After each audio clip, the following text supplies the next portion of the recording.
Mukbang nakamukgang! Mukbang nakamukbang. Mukbang nakamukbang. Mukbang nakamukbang.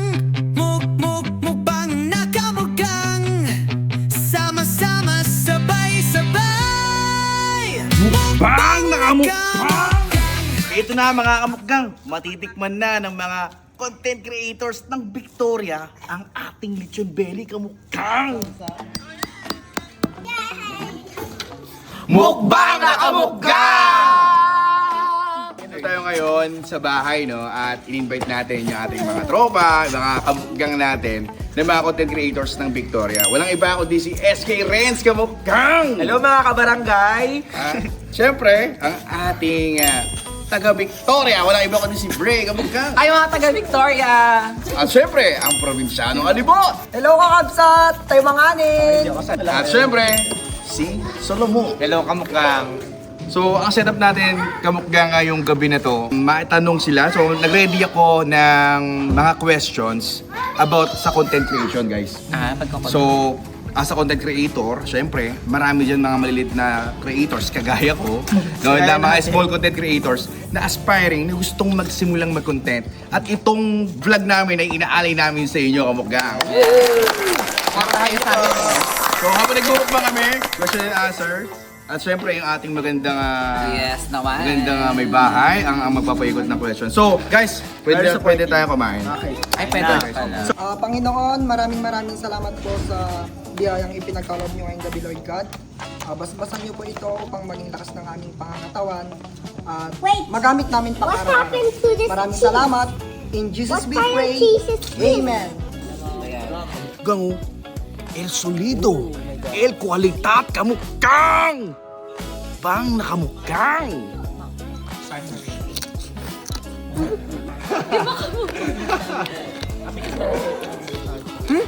Naglutong kakabsat, nag-imas. Walang biro ang sarap. Para ako nasa Cebu. Ang lutong, ma! Kasi ano, gusto naman nga pala, hindi ko makain ng pork kamukbang. So, mga kamukbang. meron tayo chicken na lang binigyan natin. Oh, chicken kamukgang. Hindi ko nakain siya.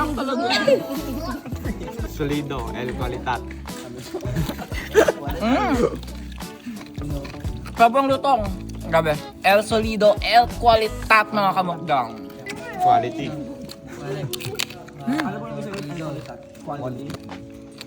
Napakalutong kakabsat, ang sarap. natin. Kamukgang!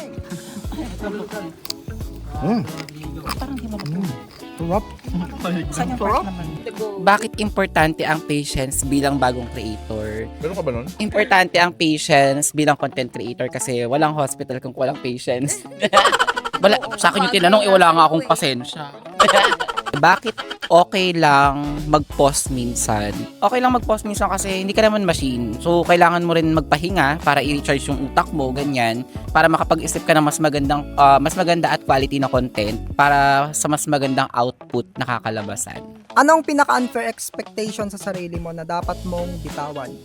Kung content creator ka, dapat palagi kang may idea, dapat palaging may bago. Huwag kang mag-stay sa isang content lang. Gawin mo kung paano makakanood sa iyo mga audience. So, para mas makilala tayo ng mga tao and mapasaya natin sila. Ano ang dapat iwasan ng mga bagong creator pagdating sa growth? Kahit anong advice and tips pa yung panoorin natin sa social media, kung hindi natin sinisimulan sa sarili natin ng growth, walang mangyayari. So, siguro pinaka-best advice ko na lang, stay humble and syempre dapat sinasama natin ang hard work para mas maging effective yung gagawin nating technique pagdating sa pagko-content kasi doon magi-start yung tinatawag nating growth. Thank you po.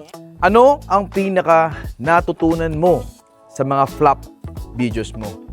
Ay marami kamukgang, no? Lahat ng videos ko flop. Doon sa during trial and error, doon ka matututo kamukgang eh.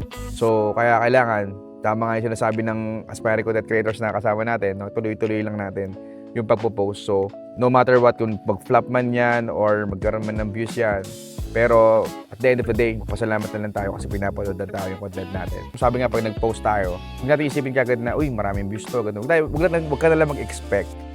So hayaan mo na lang si algorithm na gumawa ng way para sa'yo, di ba? Oo. Tama.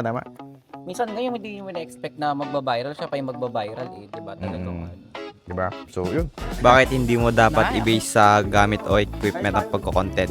Hindi naman dapat i-base yan sa mga anong gamit. Kunyari yung cellphone mo, mura lang. Okay lang yon kahit mag-vlog ka. Naman yung malaga hindi yung gadget mo. Kaya, ang importante, gawin mo lang yung gusto mo. Dati, nung unang vlog ko, ay nahihiya pa ako masyado mag voice over. Ngayon, habang tumatagal-tagal, nasasanay na rin hanggang sa natututo na rin. Yun lang. Anong simpleng paniniwala ang pwedeng dalhin ng isang beginner? Ako, Kabsat, beginner lang ako. Kumbaga, pag nagko-content tayo is, ipakita mo sa mga tao kung sino ka talaga. Hindi naman masamang magkamali. Kung anong nagawa mo sa content mo, kung saan ka masaya, doon. Paano ka makakabangon mula sa video na hindi nag-work? Ayun. So, i-check mo din kung saan ka nagkulang. Tapos, i-improve mo yung quality next time. Ano bang kulang dito sa video na to? Hindi ba siya catchy? Hindi ba siya entertaining? Ganon. So, i-check mo din kung saan ka nagkukulang. Then, next time, pag gumawa ka ulit ng video, then i-improve mo para at least mas madaming views yung ma-receive ng video na yun. Importante yung time ng pag-upload. Alamin nyo din kung saan or anong oras mas active yung mga followers nyo. Then yun yung susundan yung uploading time para mas makita nila yung videos nyo. So ang tanong po, bakit importante ang self-awareness bilang creator? Alam, mahalaga talaga na dapat bilang content creator, alam po natin yung mga ina-upload natin, syempre sa social media. Since ang Facebook, ang YouTube, sa TikTok is talagang malawak na platform yan. Lahat makakapanood, bata man or matanda. So dapat lang lahat ng ina-upload natin, syempre dapat maging sensitive sa kung anong i-upload natin at ibabahagi sa social media. Anong mindset ang gusto mong dalhin habang lumalaki ka? Ang pinaka-mindset na gusto kong dalhin kahit lumaki man or mas marami man ng yung followers, stay humble palagi at always give value sa lahat ng gagawin. Habang lumalaki ka, dapat bit-bit mo palagi yung purpose mo. Para kahit nandun ka na sa taas, di mo pa rin ramdam. Sabi nga ni Kong di ba? Mata sa langit, paa sa lupa. Yun yung pinaka-the best na masasabi ko dyan, Kamukgang. So yun mga Kamukgang, no? Gusto ko lang magpasalamat sa mga kasama natin ngayon dito sa Kamukgang House. Yan. Sobrang nabusog kami. Thank you.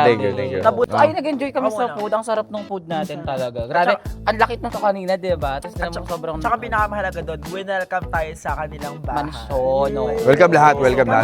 Hoping na nag-enjoy ang bawat isa sa panonood ng aming video at sa mga susunod pa namin na upload. Abangan nyo Kamukgang yung mga ginawa pa namin video Marami para pa sa tayong inyo. collaborations. Kaya hoping na sana subaybayan nyo ang aming pagsasama-sama as a content creators ng Victoria. Siyempre, nagpapasalamat po kami once again kay Kamukgang. Thank you. Sa pag-welcome sa atin dito, no? Siya pa yung nag-chat sa atin, talagang Talaga guys, talagang at itong mga to, talagang ginapang ko itong mga to. Talagang chinat ko talaga yan. Kinulit ko yan. Kamukgang. Oo. Kaya gumagano siya ng madaling araw. Pero Sabi ko, sobrang, sino to? sobrang down to earth lang itong mga to pala. So, kasi syempre expected ko syempre, maralalaki na ang Ala, grabe palad. naman. Abang-abang lang kayo guys kasi meron tayong bubuing community. Kamukgang. So, lahat niluluto namin mga Kamukgang, lahat ng mga content creators na nasa Victoria or nasan ka man na palibot ng Tarlac, join ka sa amin Kamukgang. Ibababa namin yung community page namin sa mga susunod na araw. Kaya abang-abang lang kayo sa page namin Kamukgang. Yeah? Mukbang na Kamukgang! Basta may solid na food tripan aming pupuntahan. Basta nag-trending pipilahan kahit mahaba yan. Kung sigurado naman mabubusog sa sarap